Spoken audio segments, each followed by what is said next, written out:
C'est la troisième fois que le Conseil de sécurité se réunit sur la crise au Proche-Orient, mais c'est la première réunion publique par visioconférence en raison de la pandémie de Covid.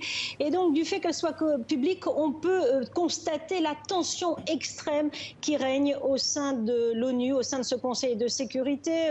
Le représentant de la Palestine, Riyad al-Malki, a accusé Israël de crimes de guerre, de crimes contre l'humanité en menant une politique d'apartheid. L'ambassadeur israélien, Gilad Erdan, a lui accusé le Hamas d'avoir prémédité une guerre avec Israël et de vouloir s'emparer du pouvoir en Cisjordanie. Juste avant ces interventions, le secrétaire général de l'ONU, Antonio Guterres, a pris la parole pour dénoncer des hostilités absolument atroces, épouvantables, a-t-il dit.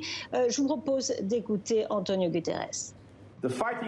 Les affrontements risquent d'entraîner Israéliens et Palestiniens dans une spirale de violence aux conséquences dévastatrices pour les deux communautés et pour l'ensemble de la région. Ils risquent de déclencher une crise sécuritaire et humanitaire incontrôlable et de favoriser l'extrémisme, non seulement dans les territoires palestiniens occupés et en Israël, mais aussi dans l'ensemble de la région.